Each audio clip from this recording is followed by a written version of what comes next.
This is the Digital Shelf Insider podcast of Metriscart.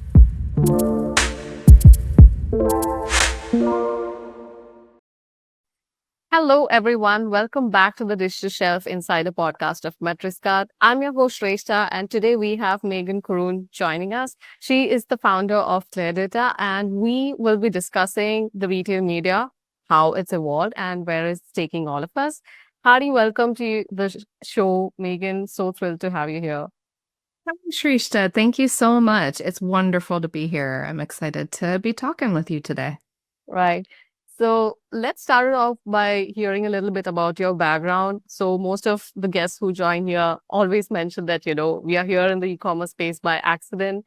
And I kind of have this inside, joke inside my head with goes like, we never really started off here, but e-commerce is what pulled us all into set things right. So what's your story like?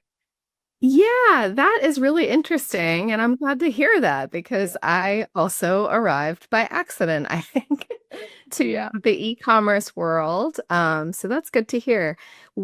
So my whole career before this company, before Clerdata, was actually in academia. So I was in the university setting here in North Carolina, UNC Chapel Hill, and I worked primarily to answer the same kind of questions around data. Yeah. But for the Bill and Melinda Gates Foundation for about a decade, myself and my other co-founder, Peter Lance. So I'm trained in demography or population statistics. I like to say that it's the old school big data. So when everyone is saying big data, AI, big data, demography is sort of the old school version of understanding interesting things based on big data. And Peter's an economist. And so we came out of that environment and just saw a lot of need in consumer product good, consumer electronics world, and e-com to have better understanding of when people are spending money on marketing or spending money on retail media, how is that working for them? It's such a big question, and it was not being answered sufficiently in the marketplace. And since that was our methodological background, and I can tell more stories, but I worked mostly in Africa and Asia, and really helped inform national government policy around how to spend money in a better way, in a wiser way. That is big. Yeah. So that's how I ended up in e-com. Yeah. So really measurement brought me here. Rather than, knowing a lot initially about e-com, I've learned along the way from my customers primarily. So we bring the measurement capabilities, and they are the experts, I think, in how to deploy e-commerce strategies in the market. That is interesting. So initially, as we all know, retail media was all about in-store advertising, and there was a sudden shift that happened to the digital space. And in my understanding, that happened during COVID or post-pandemic mostly. And last year, there was a lot of hot discussions from the brand and as well as the retailer space that, how the allocations needs to be made for the spends and everything. What do you think and how do you think the retail media space has evolved from then till now? Yeah, I think so. I have a friend and colleague, Andrew Lipsman, who's a journalist in the industry. You may know him as well, I think. Yeah. But he really has these amazing historic views about, how retail media began, how it evolved from Amazon, and how it got essentially accelerated, I think, is what you're talking about with the post-COVID, during COVID time period. I honestly think that retail media is sometimes a buzzword that everyone is using and not defining very well at times. And so it's sort of talked about, but people are like, what is it? What exactly falls under that versus shopper marketing? So we work with a lot of shopper marketing teams, and they would argue that some form of retail media has been around for quite a long time, I think, in their area. So we try to really look at it from the perspective of a simple definition. Yeah. And so we think about it as If you are a marketplace, online or in person, right, in real life, where you sell things like manufactured goods, and you also are now selling ads in some fashion and deploying advertising inventory for those same manufacturers, then that is essentially retail media. And so that would be Amazon, of course, is the behemoth and most old of the elders of the retail media networks. And then we have 750. I'm not sure Yeah. how many we have right now, but it's Yeah. above 700, I think, of all sorts of other marketplaces or retailers who now sell ads of some kind. I like to simplify things and definitions So to much make it needed. clear. Yeah. Interesting. So, like you mentioned, Amazon is the largest share in the pie when it comes to retail media. Even in the Q4 earnings report, it clearly states that there's a strong growth in advertising business. But again, when it comes to advertisers who work within brands, they kind of lack the media know-how, or they even mask trade promotions, like you mentioned about shopper marketing, as media spends, and then struggle to prove performance. So it's quite very hard to bring in that real ROI around this. And what does it actually mean for the other retailers who are in the retail media space? Right. So this is where measurement is changing very rapidly in the industry, right? And so it used to be that ROI or ROAS, right, Right. was an acceptable metric Yeah. for businesses to make investment decisions based on. That is not that is no longer the case, and I don't know that it ever was a great metric, if I'm being very honest. Yeah. But now there is a pressure, right, Yeah. of buying more ads, retail media pressures to buy, and a lot of confusion Yes. in terms of where should I spend my money? Where should I best invest for growth? And so that's the key question that incremental ROI answers. Yeah. And it is the primary offering of Clerdata, right? As we specialize and focus only on incrementality measurement. And so moving to the next generation Yeah. of performance metrics for digital marketing and retail media and trade actions as well. There's a lot of digital marketing, the big ones, Meta, Google, Bing, all of these things, which people think that they have a handle on if it is returning on investment. And it is not really clear. It's not been well measured either. Most companies are using the ad platform's report of ROI, right? So Yeah. I'm Meta or I'm Google. I sell you an ad.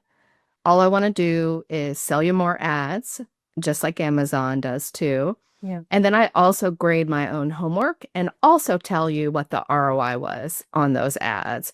And so there's a lot of reasons why that's methodologically impossible for them to understand the full effect of their ads because they don't have access to all the data required. But also there is an inherent conflict of interest, right? You can't get around it. It's just baked into the relationship. And so I think when we move to incrementality measurement, away from ROI measurement, Yeah. you want it to be neutral, Yeah. right? You don't want to have a conflict of interest, and you want it to be incremental. So, did you pay money in ads just to subsidize base sales, right? Or are you truly driving growth with your investment? And so that's where incrementality measurement is basically the answer now to understanding that question for businesses. That makes so much of sense. So, what are the sort of misconceptions that you hear from the brand side about retail media at Cleardata?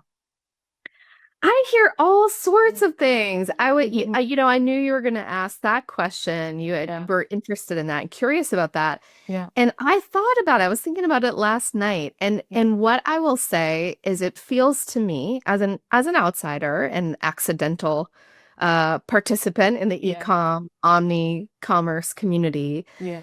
I really see it as like this Wild West, right? Like out in Yeah. the western part of the United States, like the gold rush, Yes. right? Where there's all this fever and all this excitement. And people are like, I don't know, is this retail media? Is this not putting money at it, putting money on it? Yeah. And of course, the people selling retail media ads are doing nothing but being excited about that, selling more ads, Yeah. taking advantage of the opportunity. But now there feels like there is a cooling and a pause that's happening where companies are looking at an economy that is in North America pretty volatile Yeah. and a geopolitical situation and tariff situation, right? That is complicated and in flux. And so people this year, I think our customers, CPG companies, are really looking and saying, hey, I need some evidence to tell me where to spend this money because it's riskier right Right. now. Right? It's a Right. riskier time to deploy investment capital for growth. And that's across every industry. And so they're really looking and saying, tell me where to put the money. The Wild West approach to retail media, where it's just everyone's throwing money at ads and we're Yeah. test and learn and see, like that party is not over because there's a lot of opportunity to be money to be made, Right. opportunity to be had. But I think folks are getting more insistent about Mm. some kind of evidence that's neutral to say, I can't just throw money at everything. There are too many retail media networks out there asking me to buy ads. I need to know the best place for my company, right, to grow. Where should I invest my dollars? And so it feels like it's a little bit, there are a lot of misconceptions, and some people are viewing it as, oh, all retail media is great, right? Just put money to retail media, the passionate zealots. Yes. And then some people are like, no, no, no. Retail media is, I've heard recently, I heard something said, the closer the dollar is to the point of sale, the less incremental the dollar, which to me doesn't make logical sense. It's not what we see often in our measurement, Yeah. but it varies. And neither of those positions is true, right? As in Right. most things, it really lives in the gray where people are underinvested in a lot of great opportunities with retail media. Right. But no, they do not all perform equally. We see that every day with our customers. There is money spent that's completely wasted on certain retail media networks for certain brands, and there is money that is really underinvested. There is really huge opportunity with other retail media ads for certain brands. So it's really somewhere in between. But we see a lot of polarized debate of Right. like people taking one position or another, and I think neither is correct. Right. Basically. Yeah. But we can sort of say that, it's kind of evolving from the approach of force fitting into the concept of retail media to kind of looking for facts and being very specific. Do I really need to put my money there? Right? Yeah, I think there's a more cautious investment environment, right? Of Yeah. saying, hey, I need to deliver growth. We've Right. thrown a bunch of money at some things and tested some things last year, Yeah. the year before that, post-COVID. And now I need to understand performance. Exactly. Like when the rubber hits the road, what did you drive for incremental sales or what didn't you in terms of ad purchasing? So I think there's more requirement for now to invest further, I think, in retail media. And it should be. That's the way everything So is. true. It should justify itself. Yeah. So true. And one of the topmost challenges that we see in this industry is not having a clear benchmark or a standard for measurement. And even the Interactive Advertising Bureau, their study states that 62% of the advertisers stay the same. So, what do you think can really improve in the space? You already stated it's about incrementality and measuring that. Yeah, I think there's two things. I think there's something that comes up a lot with customers, right? Which is, the question of, well, what about brand awareness? What about a long-term vision, right, for our brand? And so the area that we fill in terms of measurement has nothing to do with upper funnel brand awareness. Those are different measures. Those are different KPIs that are important and need to be looked at in terms of long-term brand health, right? Yeah. So setting brand health aside, really at the end of the day, we're the people that measure the last mile, I like to say. So it's that Yeah. very end of funnel and understanding at the end of the day, you invested in all these things, TV, Amazon ads, podcast ads, right? Like Yes. all Google, I mean, it's actually overwhelming, Yes. right? How many ways companies are doing marketing. This is your area of expertise, I think. And so it's really complicated Yeah. and it's overwhelming for all of us. And so really boiling that down, that if you intended those ad dollars to drive incremental sales in your company, then they should be performing in a cost-effective manner. And that is Agree. incrementality measurement. That is not ROAS. That is not ROI, right? Yeah. And that is not going to be reported by the same people who sell you ads. You don't need to be a data scientist to know that, like, that's not going to make sense, right? In terms of their bias. And Yeah. so it's really that last mile of understanding I did all these things. I invested in creative. I have a great team.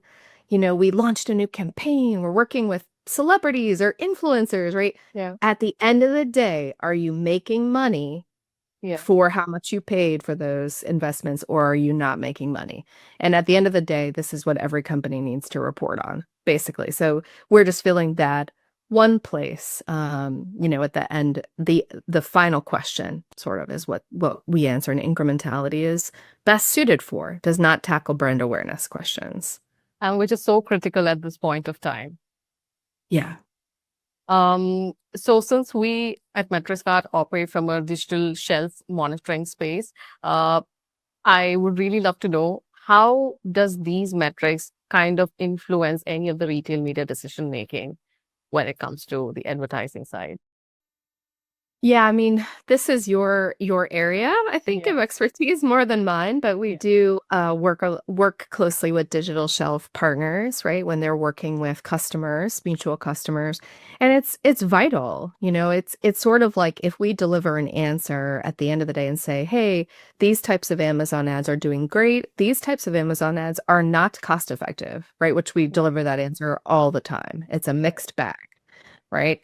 And then you look back and say, hey, what did we do in terms of digital shelf? Do we have, the content that we need? Do we have the images? Do we have everything you would want to be in a real store in front of me when I'm making a decision? Do Yeah. you have it replicated in an attractive and easy and accessible way on the digital shelf as well? Is that job complete, right? Are those foundational elements complete? Do the digital shelf metrics look good? And that can really give you a clue as to if we're that last mile answer.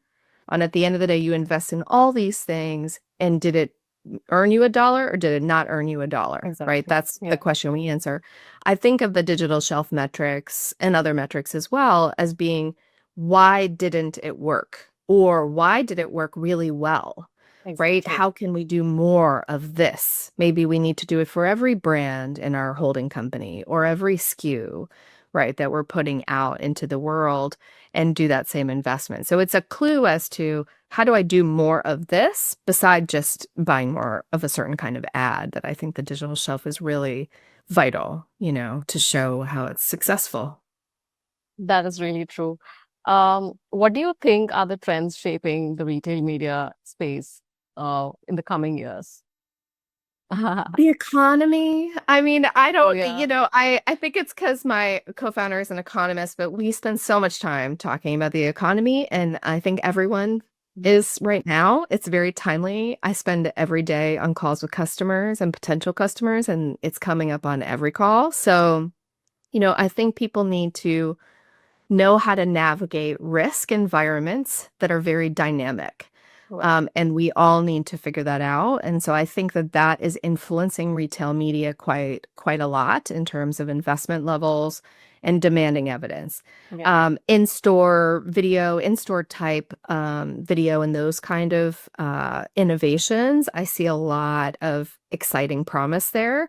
It's not there yet on the measurement front, I will be honest. We have some customers investing in in-store video, and I'm excited for the moment when we get a little more consistently decent data out of those type of companies, because I do think there's a lot of benefit probably, and that's happening, a lot of incrementality that's probably there. Yeah. And so I think that's a big trend that's happening. But honestly, I think everyone needs to also look across all of these ways they're spending money and think about it like a stock portfolio in a little bit more of Yes. an objective manner. You can have a buzzy topic like retail media that people feel excited about, which is great, but at the end of the day, if it doesn't drive dollars, I'm not sure.